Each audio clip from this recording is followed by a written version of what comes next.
With the rating gap between the shows reaching all-time highs in the last week, WCW experimented on March 8 with a never-seen-before TV concept to start the show in the unopposed hour, not going to the crowd in the arena to save it to the head-to-head period when Raw goes on the air, with the show starting with the recap of Ric Flair and Arn Anderson's discussion from Thunder planting the first seeds for the Flair heel turn, with Ric glossing over his son turning on him to fully focus on winning the world title again.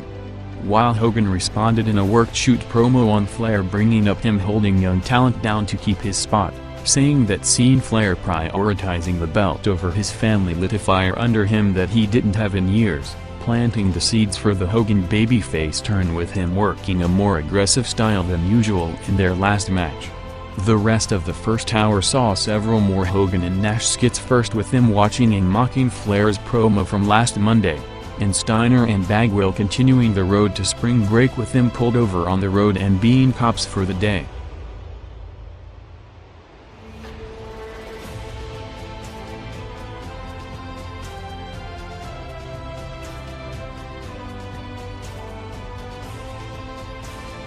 Hogan and Nash, who in the last month officially became the two most powerful people in the company along with Eric Bischoff, had a free reign in the last week, with the burned-out Eric taking a vacation in France, went to a shooting range to meet Tori Wilson and set up Plan B to get Ric after he no-sold the David turn, with the unique hour of television consisting only of skits, recaps and video packages, while several dark matches were going on in the building, maintained around the same rating it did in the last month, drawing a 5 rating. With WCW officially kicking off the show at 8:55 and going to the crowd in the building for the first time a minute from the top of the hour at 8:59. Nitro opened the show with Gene in the ring for a scheduled Goldberg promo and David Flair coming out instead, saying that he's not dragging his issue with Ric anymore and he's not leaving the ring until he comes out to confront him. Goldberg was out moments later, with WCW taking a commercial break at an unusual time a few minutes into the hour, with the cliffhanger of Goldberg on the way to the ring. Goldberg said that out of respect for his family he's not gonna take care of the situation as he normally would, before almost taking David out just as Ric entered the building, sprinting to the ring with Goldberg and Flair going face to face for the first time. Flair, now almost in full heel mode, turned some of the crowd when going against Goldberg, saying that he's the most powerful man in the business and the greatest of all time, as Goldberg responded that Flair not only lost his family but now also lost his mind, ending up with Flair challenging Goldberg for tonight to set up a huge main event with the first ever match between them, with the show again going to a second commercial break in 7 minutes, which heard the number of the quarter starting with a 3.9 rating.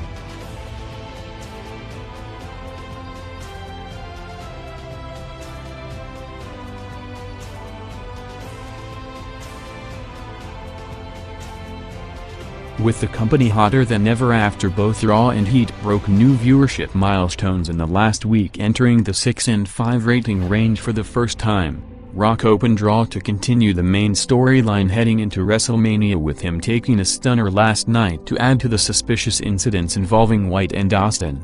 Rock immediately called out Paul Wight, with Vince McMahon coming out moments later for the Rock-Vince confrontation hyped since last night, telling Rock that he needs to stop washing corporate laundry in public, promising to lay out all the answers for Rock in time, and that Wight is a first-class member of the corporation. Rock responded telling Vince that he trusts him for now, but there are too many coincidences for him to accept, bringing up all the examples of Wight double-crossing them to bring him out to the ring. Wight said that Rock was the one who instructed him to wait for Austin on the stage and that Vince hired him to protect the title from Austin, saying that he might give McMahon his money back and take out Rock instead, ending with Mankind and Austin out and Vince booking the main event for tonight as Austin vs. Foley, with Wight as the special referee, with Raw again opening huge with a record 6.4 rating.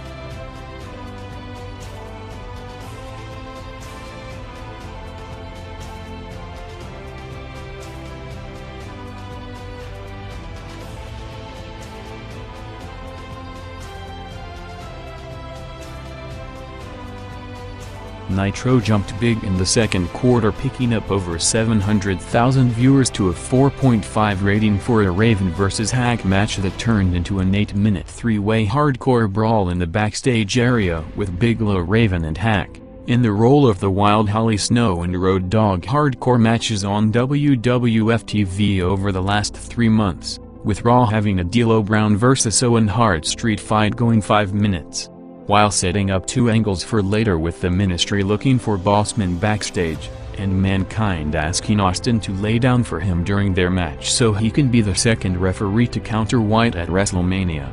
Austin and Mankind also teamed up on the road with the WWF, continuing its best house show month in history, with another 2 huge sold-out crowds in Chicago and Milwaukee during the week, combining for over 35,000 people for shows headlined by Rock and Kane vs. Austin and Mankind tag matches.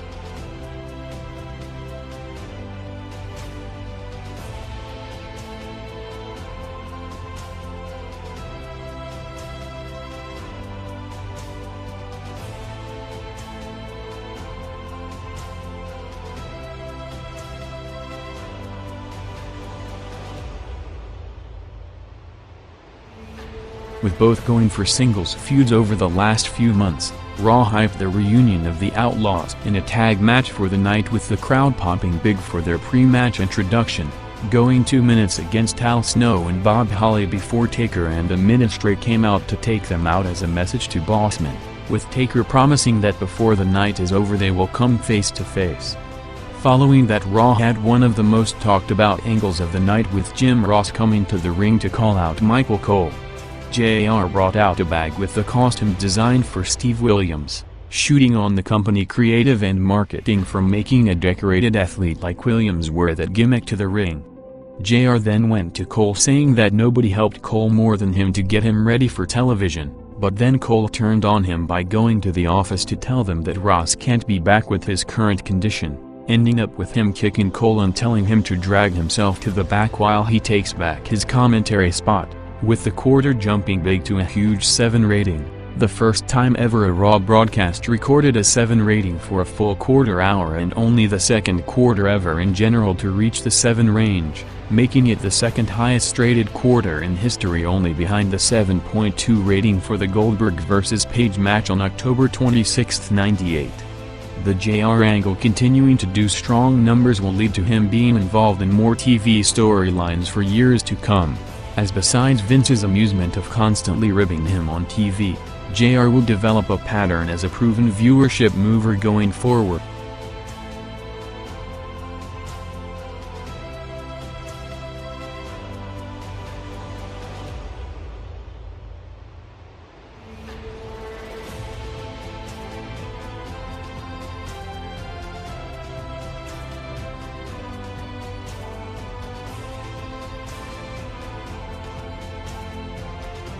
After dropping some of the more edgy references in his promo last week after Bischoff went on a radio interview to publicly tell him to tone down due to Turner's restrictions, Scott Steiner returned this week and went through every line with Eric out of sight on a vacation in Europe.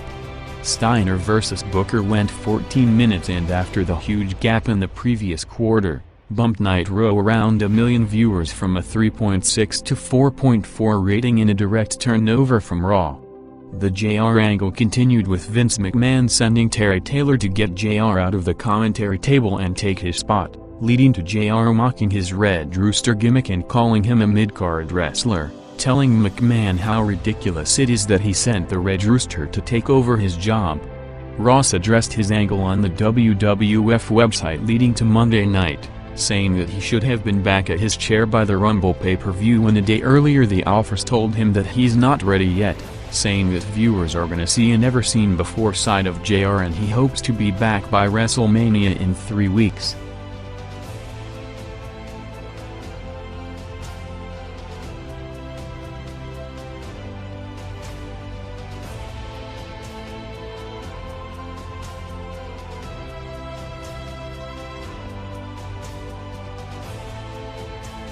With WCW having an unusual top-of-the-hour segment filled with recaps and commercial breaks, Raw jumped over 500,000 viewers to a 6.7 rating for X-Pac vs. Test, going 4 minutes with Chyna and Triple H at ringside, ending up with Test going over after Shane's interference and Chyna laying out Hunter to lead to him challenging her to come back to the ring where he will find her backstage, along with Patterson and Brisco continuing to search for the Ministry backstage until instead entering Godfather's locker room.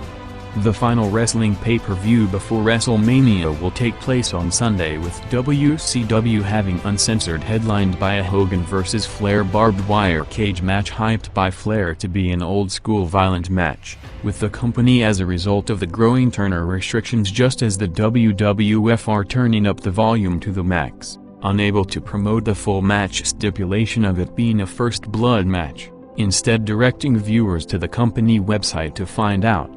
WCW will also get a massive boost of fresh star power in the next few weeks, with Randy Savage and Sting about to come back from long-term injuries, with Sting already returning to the ring during the week in a series of matches against Bret Hart.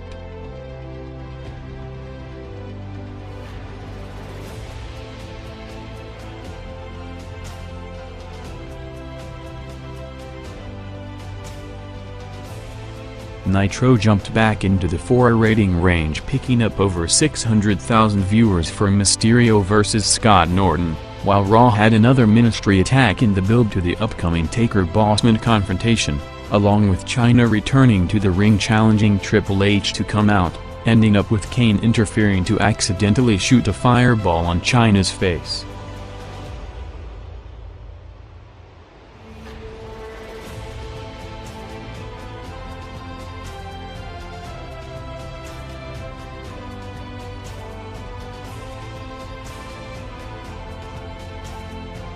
Bret Hart vs. Van Hammer was next in an unadvertised match going 11 minutes, while the WWF ran away with a gap near record territory. Sable came out bringing Jerry Lawler a copy of her Playboy magazine, which debuted on the day, hyped to be a contender for the highest selling of all time, with Sable heavily promoting it on a media tour over the last month, which as a result boosted her star power significantly to the TV audience, with every appearance since returning spiking numbers. With King comically reading the magazine with Sable on commentary while Luna vs. Tori was going on, followed by Taker and the Ministry waiting for Bossman in the parking lot and dragging him to a symbol to end with a Ministry Corporation brawl and Taker arrested. Raw shot back up into the 7 rating range, jumping over 900,000 viewers, while Nitro with a Goldberg vs. Hammer match dropped to a 3.5, making the gap of 3.5 rating points the second largest in Monday Night War's history, only behind the 3.9 rating gap for the Goldberg-Page match.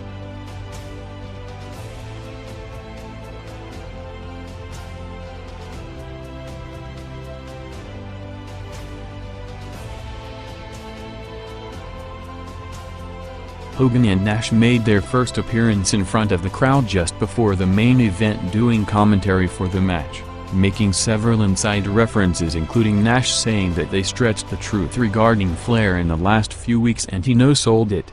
Flair and Goldberg came out moments later for the match, hyped as one of the biggest in show history, with the top 2 babyfaces in the company against each other. The entrances and first half of the Goldberg-Flair match, which came minutes after a near-record gap between the shows with Nitro being doubled in viewership, saw WCW picking up huge, going from the biggest gap of the night to by far the closest in a matter of minutes, jumping over 1.3 million viewers to a 4.6 rating in a direct turnover from Raw, which dropped almost the same amount at the same time.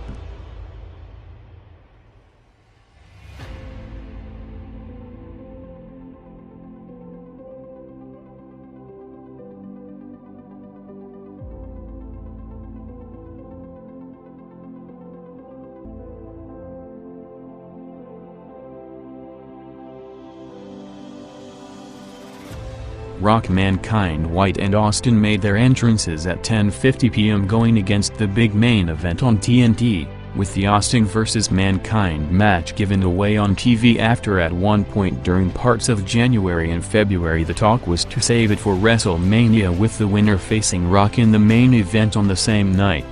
Austin and Foley went 9 minutes with Rock on commentary running them down throughout and testing Wight's connection to Austin during the match, with Raw's final quarter, which included Vince confronting Undertaker in the parking lot while he was being arrested, dropped to a shallow 6 rating in large part because of the massive first-time ever main event WCW gave away to go up against it, closing the hour with the closest margin of the night with a 6 to 4.6 rating.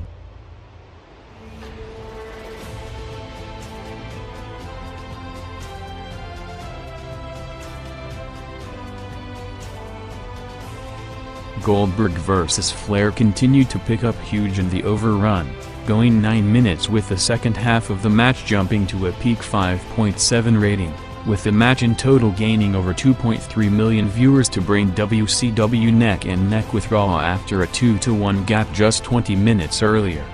Goldberg dominated until Flair, who worked as a full heel, got some cheap shots to take the advantage, with Goldberg looking to have the match won until the NWO including Hogan and Nash ran to the ring to beat down both to close the show, with Nitro going off the air a minute before Raw at 11:04 p.m., meaning that during the head-to-head 4 minutes Goldberg vs. Flair might have outdrawn Raw at the same time. Austin vs. Mankind with the final minute unopposed rebounded to a 6.1 rating, with the finish continuing to build the tension in the corporation, with Wight giving Mankind the win to make him the second referee at the WrestleMania main event and then not going after Austin post-match, setting Rock off to close a record-breaking show for the company, with Raw continuing to push the ceiling up, managing to build on last week's milestone with an all-time record 6.5 rating, the highest rated show in cable TV history.